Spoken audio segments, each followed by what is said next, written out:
Hey buddies, welcome to my vlog. All right, so I'm done with my workout and I've already reached my 10,000 steps daily goal. So today, nakaabot tag 10,500 steps. So sa akong nabantayan ba nga sukad nag goal kong 10,000 steps a day. Murag di gid ko mahimutang nga molabay ang adlaw nga dili ko maka reach sa akong 10,000 steps. If naman gani time nga dili na ko siya ma-reach, murag feeling nako dili gud kumpleto akong adlaw. So siguro that's true nga if you want to make something a habit, you have to do it for at least 7 days. So sa ako ang kuan pag start medyo kapoy gito siya but eventually na overcome nako ang kapoy. So I've already done the 10,000 steps daily for more than 7 days na, and to me it's already like a habit na jud na after work ako yung paningkamutan nga maka exercise ko, maka workout ko and ma-reach na ko akong 10,000 steps a day despite sa ka-busy, di ba? So naday ko'y gi-joinan nga Facebook group kanang Pinoy Low Carb Intermittent Fasting nga Facebook group, and naay usa ka kuan dito anonymous member nga ni post na if naaba daw ko na same sa yaha nga naay job from 9 to 5 nga after work inig human sa work like siguro ikaw magkaon sa panihapon kanang ganahan ako na siya matulog, wala na ako na siya time mag-exercise. So ni-comment ko nga ana ko nga I really feel the same way kay ana jud ko sa una ba after nako og trabaho murag feeling nako kapoy akong lawas, then ikaw magpanihapon wala na ko lang buhaton. Kisa may guilty da, di ba? After natong panihapon atong time mahurot na lang ang oras sa atong oras mahurot na lang sa sigig Facebook. Di ta makabantay nga nilabay ng usa ka oras, duha ka oras nga nagsige ra tag lingkod, sige tag higda, sige tag scroll sa Facebook, and then eventually murag wala ay nahimo nga maayo para sa atong lawas, di ba? So ang ginaingon pa nga you could have many problems, but once you have health problem, you will only have one problem. So mao siguro nang sa Bisaya ginaingon nila nga wa gid tay laing puhunan kundi ato yung lawas. So dito jud na siya na start na ko realize nga sink in siya sa ako the time nga daghan na akong gipamati sa akong lawas katong giingon na maghangak ko, magtaas akong heart rate, mga nana ba. So dito gid nako na realize bitaw no, so tanan nimong problema, for example kanang magsige tag apas sa atong bayronon sa mga bills every month nya wa man gyud kahumanan every month magid na atong bills. And just to make it quick story lang, side story. Sa una nakasway ko nga for about 2 or 3 months nga wala ko'y work. Pero that time na ako'y gamayng kwarta. So since wala ko'y work, I thought nga if wala ko'y work kanang makapangituha kog maayo nga like sa real estate nga mas mana ko'y time na makapangita og clients, maka-market, but the opposite happened. Nagsige na lang hinung kog pahuway, sigog katulog. Kay siguro nagsalig ko nga na kwarta until abot nag 1 month, wala may progress, wala may halin. Then nahurot na ang kwarta, then anak ko nga paita deg wala kay trabaho sa kay although na ay kay kwarta, mahurot ra gyud siya tungod sa bills. Kaya ang bills dili siya mo stop. So nganong kailangan man nato ay problema, di ba? So mo na siya nga dapat i-keep ang work and then have some side hustle and then don't focus too much on the bills. So that's one thing, di ba? Another problem sa man like gusto ta nga magkabalay na. So maningkamot ta kay magkabalay ta. But then again, dili man na nakadali nga once nakapalit ang tagbalay, siguro if nakay enough savings dili gyapon siya enough nga i-fully pay unless siguro dato na jud kayo yung family na mo'y own na business nga na leverage ta inyong business nga maka-afford na jud kag fully pay sa balay. But most of us Filipinos dili ba yata anak jud og mga dato nga maka-afford jud tag kanang cash sa balay. So para makabalay mostly sa mga Filipinos is kanang mukuan yun mo acquire yun tag loan para para atong balay mo gamiton as collateral para magbanti tag bayad hantod maato atong balay. So usa na sa atong mga ginaproblema, gusto ta nga magkasakyanan, gusto ta na makahumag eskwela atong mga anak. So a lot of problems nga pwede natong problemahon. But then again, nakarealize ko bitaw, once magkasakit ang tao, once kanang, for example, nga kanang common na karon sakit nga kanang CKD or chronic kidney disease, nga kanang naiuban nga magdialysis na jud sila.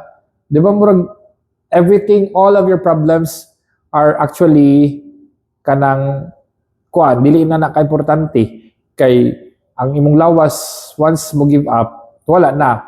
So naapa jud ko nakaila na ingon ko sa nga mubo akong i-vlog karon pero lami man jud mag-istorya o sa mag-relate na akong istorya pero kung sa personal labi dili ko ka-relate sa topic hilom ra gyud ko pero karon nga na connect na akong story so hope nga at least ma-enjoy pod ka or kung maganahan ra ka maminaw, pwede ra ka mo padayon, o di ka ganahan maminaw sa akong story, pwede ra sa nga imong exit, i-close ang video, and padayon kag scroll.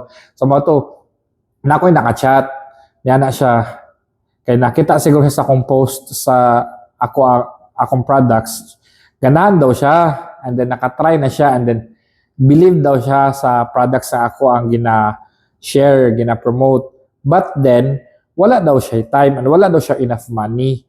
Pero wa siya time nga makig-meet for me to share og unsa ang products and then para saya kay dili na daw no need na daw explain ako ang products kay nakatry na siya before and kabaw siya nga unsa kamayo ang products and then the thing is wala daw siya budget para sa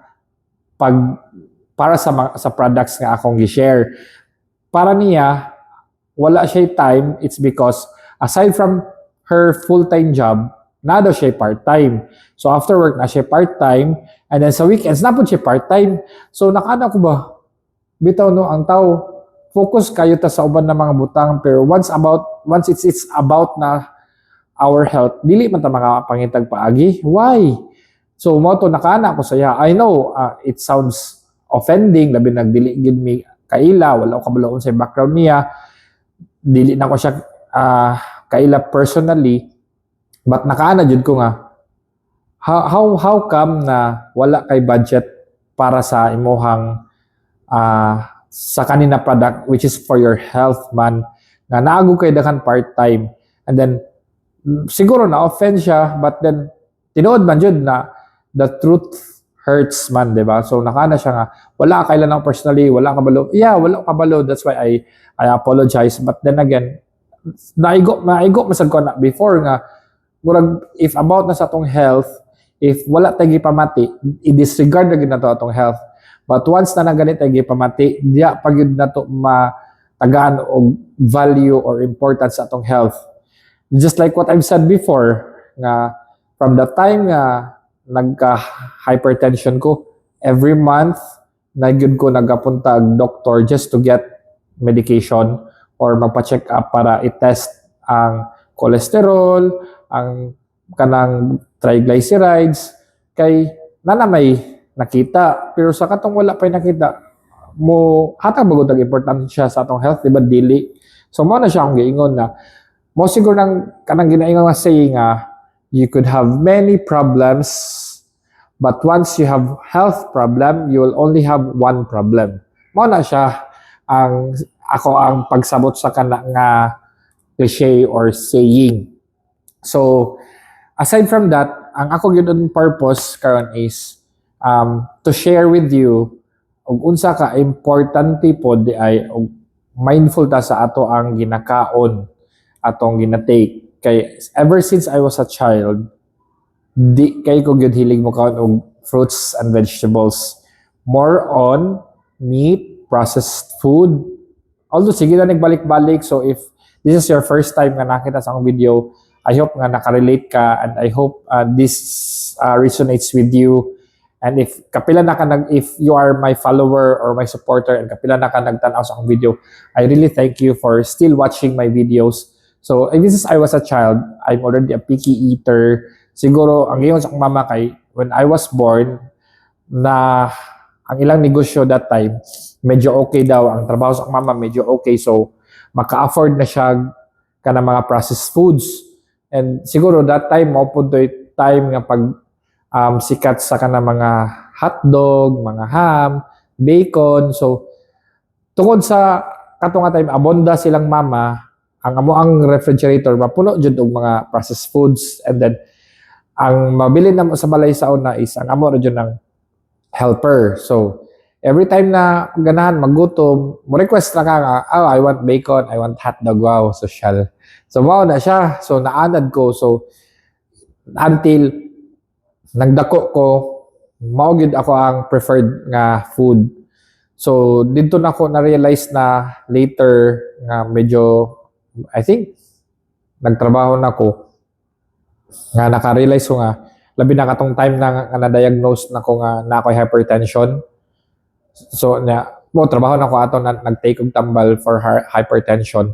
And then, dito na ako gi-cut on akong self nga hinahinay kaon og mga vegetables. Before, ang ako lang yung kanon na vegetable is patatas or potato and carrots. But now, I learned to eat other vegetables like eggplants, cabbage. I learned how to appreciate kanang mga broccoli, siguro sa kanang mga dahon-dahon, kanang mga lettuce. Then, sa fruits, of course, ganahan na jud ko ng mangga o kanang saging. But now I try my self nga mukhaon ako apple. Kay para nako di ko nag-apple kay mura magud siya lain sa baba. And then kanang grapes. So mukhaon ako grapes, kanang strawberries. Actually berries are good among other fruits. And then I don't know, but I really don't like avocado.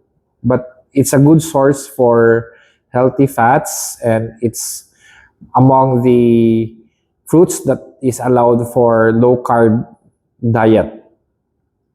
And mukhaon ako kiwi, mukhaon ako dragon fruit, papaya, mga inana, but not really as much as kanang mga sweets like chocolates, donuts, ice cream, and soft drinks. Grabe gud kay ko ana. But eventually, karon nga medyo conscious na ako sa akong health, although dili gid perfect.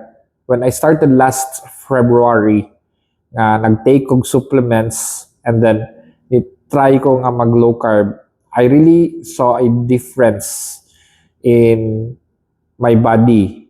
First is nag-lose ko weight. And why I wanted to lose weight is because having a normal weight will lead you to really a healthy life. Kay if overweight we're automatic man pud na mataas pud atong mga fats, for me our triglycerides. Kay ang triglycerides is a form of fats inside nga nasa atong bloodstream. Mao na siya. So when I started, na-notice na ko nga nag-lose ko weight. And when I lose weight, I feel comfortable na. Before nga kanang magliston. Sorry guys. Nangog ko allergic rhinitis pod mo siguro mura ko nagpingot akong ilong. And then kanang magliston ko, grabe magliston kay murag maipit akong sakit. And look at this shirt, medium size, but before nihuot jud na but karon luag na siya. And asa pa man, actually akong liog, medyo ni sa akong dili ganahan kay dako siya. But for me, murag ni kuha na gani siya gamay. And then na-notice na ko akong skin. Siguro sa katong mga nindot jud kay skin, dili nila ni ma-appreciate ang akong skin. But for me, notice na ako after I started the supplements, medyo na fine ang iyahang asa na texture or something, murag para na ako and then murag na ni-glow siya gamay.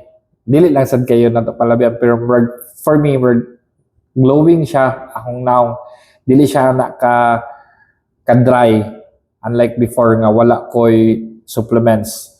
Kay I believe nga ang nutrition sa atong lawas dili gid siya enough na makuha through our food. Para na ako, we really need supplements. And aside from the food that we eat, labi na if hilig yung tag-rice, kay kanang makakos gid siya og in the long run, although dili na to ma-feel diha dayon, ang long-term effect niya mo na siya nga atong mga chronic diseases. Like for me, ang hypertension, taas og cholesterol, taas og triglycerides. So what are those triglycerides? Those are fats that comes from the food that we eat, especially sa kanang carbohydrates or rice and sweets. Those are energy sources nga wala nagamit sa ato ang lawas. And mo na siya nga ma-store sa atong body, sa atong blood as triglycerides. So mo na nga gina-advise kin sa mga doctors, especially for people like me nga taas og cholesterol, taas og triglyceride, is to have a daily exercise, walking or jogging for at least 30 minutes or 6,000 to 10,000 steps daily. Para katong mga stored fats sa imong lawas, magamit nimo siya and ma-burn nimo siya as a form of energy siya na ma-burn. Kay once dili nimo siya ma-burn or calories nga dili nimo ma-burn, ma-store sa imong fat, sa imong lawas.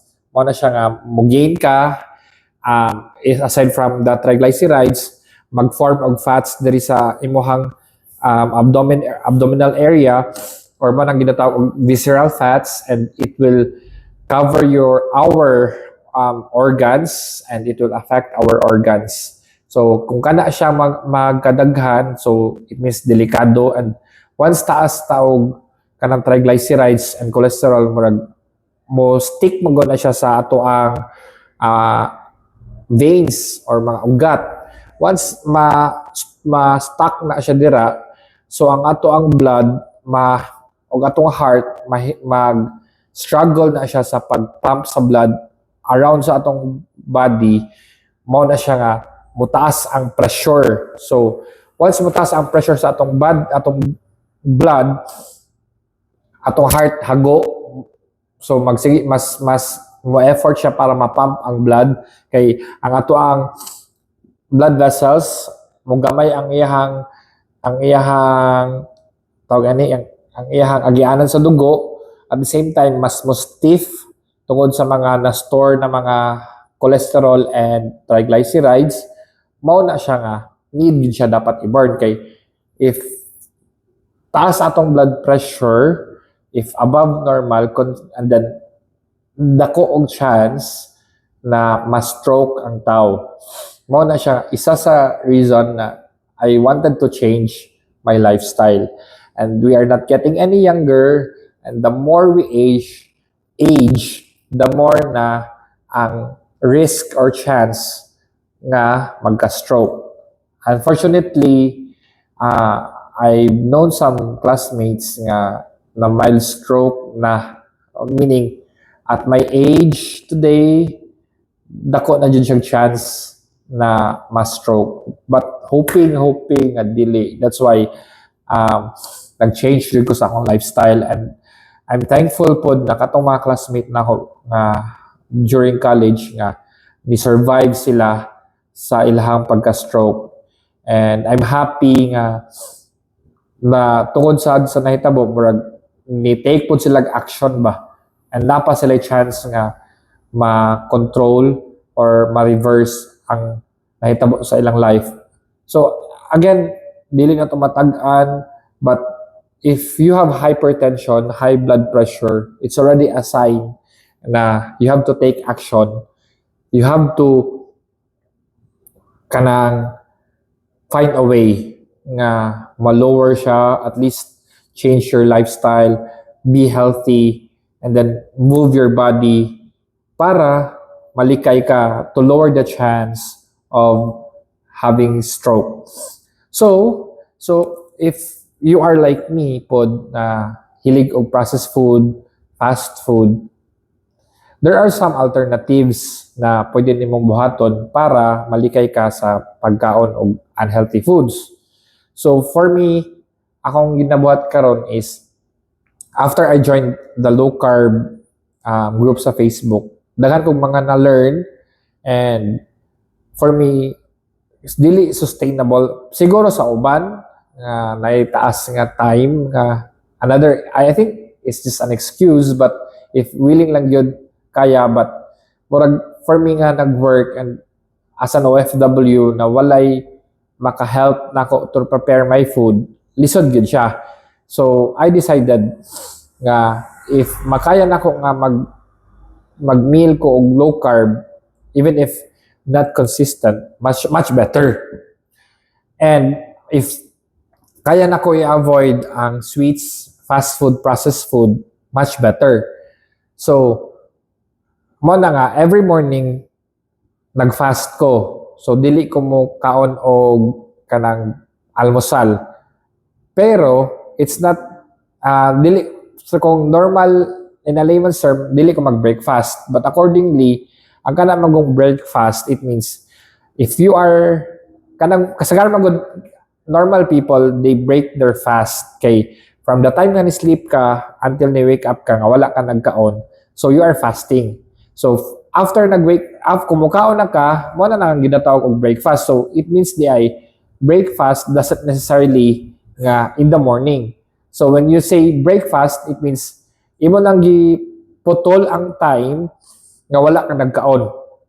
Mo na siyang gitawag og breakfast. So, it means I take my breakfast the same as my lunchtime. So, wala na ko'y breakfast yun sa morning, or kung sa kuan pa, dili na ko mamahaw or di na ko mag-almusal. So, akong first meal in a day is during na sa lunch. And so, it means naka-avoid ko usa ka meal na instead of eating processed or kanang fast food, nakuhaan siya. Instead of before magod, every morning, karang sa kantin na mo, lami kayo ang fried rice and then parisan na yung itlog og maling. Mo dyan akong na-addict ko ba? So, mo to nga siguro nga, grabe gid akong pag-gain kay, syempre, fried rice, oily, parisan og kanang maling, which is processed food. Mo to, pas-pas siguro kaya akong gain. Mo to nga, pas-pas po na akong heart rate. So, naka-avoid na ko sa akong daily meals, naka-avoid na akong processed food. And then sa lunchtime, if dili ko maka-prepare og lunch, pangbound sa the day before, akong buhaton is I take the Usana Active Nutrition Nutri Meal. So instead of fast food, mas may pa na mag-take ko aning Nutri Meal. It's a shake. It's very easy to prepare. Kay, di ba, how much is fast food right now in Singapore? Like McDonald's, it would cost you around $5, then it will consist a hamburger, a fries, and a soft drinks. So you see, dili siya healthy, di ba? So I have learned from others that it's okay to eat those food, but in moderation or dili permanentehon. So, of course, lami sa bagay ng McDonald's, but this is better than fast food and or processed food. So it's a shake, easy to prepare. You just have to put this one in a blender bottle, or if wala kay blender bottle, in a mug, and then just pour cold water and then mix. If you have the blender bottle, or if kato sa mug, you can mix using a spoon. So dali ra siya ma-dissolve. And the good thing about this Nutri-Meal, kay aside from no artificial sweeteners, it's also gluten-free, GM-free. So perhaps I have to really study more about what is gluten, GM-free, and then low glycemic. But for the low glycemic means, kanang kuan na siya, it means ang food na imong ginatake won't spike your sugar, and thereby spiking the insulin of your body. Kay once mag-spike na siya, for a few minutes, active imuhang feeling, but just after a few more minutes, mo go down na dahil ang imuhang sugar, or then mababa pa din mong insulin mo na nga, murag dali na pod ka maka-feel og luya. But if you take food high in low in glycemic index, it means dahan-dahan ang pagsaka sa sugar sa imuhang dugo or sa imong lawas. So dili kayo ka mura gani ma-sugar rush or dili mo spike imong blood sugar. So dahan-dahan lang siyang gina-absorb sa imong body. At the same time, ang nakanindot sa Nutri-Meal, aside nga pwede siya nimo as meal replacement, but of course nothing would really replace whole food like vegetables, meat, and eggs. But this is better than, as what I have said, better than fast food or processed food. Okay, aside from that, you see, it has a lot of vitamins and minerals. Okay. So, kaya daghan man siyang vitamins and minerals, which is good. So, mas makatabang siya sa imuhang cells, sa imuhang body, to protect, nourish, and renew. And aside from this one, I really trust the USANA supplements. Kay it has high potency, meaning ang katong mga ingredients or contents nga naa sa iyahang tablets or capsules, 98 to 100% of it will be absorbed by your body. So dili siya masayang, dili siya para sa uban nga kanang igo ra nimong maihi or taas og toxicity level, which is mas makadaot na hinon sa imong body. And aside from that, focus gyud sa USANA is to nourish our cells, which is actually the building blocks of our body. So our body is composed of cells. So mo na nga gina-focus ang nutrition sa atuang cells. So more of that maybe in the coming days, because I am still a work in progress. Mo na nga I have still a lot of things to learn about supplements, nutrition, and of course how our body works, how to be healthy. All right? And so mo na siya nga ika-lunch. So naka-avoid na kog processed or fast food kay mag-Nutri-Meal ko, but if maka-prepare jud kog low carb meal, mas much better. And then sa gabi if naa jud ko'y time makaluto, mo na akong kanon low carb or kanang low glycemic nga mga pagkaon or dili oily na mga pagkaon. But since for me, hindi siya ana ka sustainable kay na ako'y work, and then I try my best na maka-exercise pa jud ko. So if walay time, I prefer to buy kanang more healthier food than processed or fast food. But there are actually good food nga pwede nimong mapalit, like Subway. So you can opt for Subway than McDonald's kay at least di ba na ay kauban ng mga vegetables and healthy meat. And if dili jud, I avoid kuan na gidron bread. But if magkuan ko crave, of course I don't want to really ganing kuan i-starve akong self or akong i-deprive what I really want. But of course, being mindful, dili na gid siya inana ka consistent as before nga para nako mag dili mo labay ang adlaw or week siguro nga makakaon kog bread kay para nako instead of rice much better ang bread. But unfortunately, the other way, mas okay pa di ang rice compared sa bread. Kay mostly ang bread karon is made of refined flour, which is more processed than rice. So mo na siya. Siguro maihap na lang, dili na ko ka-remember og kapila ko maka-bread sa usa ka semana. Kay gina-prevent na gid nako ang or gi-avoid na gid nako ang bread. But if I eat bread like kanang sa Subway, I would choose the whole wheat bread, 'di ba? At least na siya kanang vegetables. So mana siya and if if if for me if nakakaon ko mga taas-taas nga mga calories nga food like chocolate. So instead of milk chocolate, I would buy dark chocolate and wala na ako nag-inom og kanang fresh milk. Then siguro sa isa ka semana kung makainom man gani og soft drinks lately siguro kausa lang or makakog Sunday kausa lang.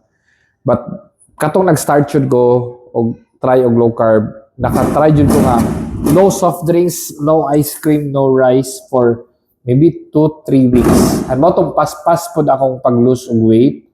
At the same time, ang giingon nila for the first few days, ang weight magod na mawala sa ato ang body is not really weight coming from the fats, but the weight, the water weight, because kana magod ang carbohydrates couldn't stay in our body without water. Kay more siya hydrophilic.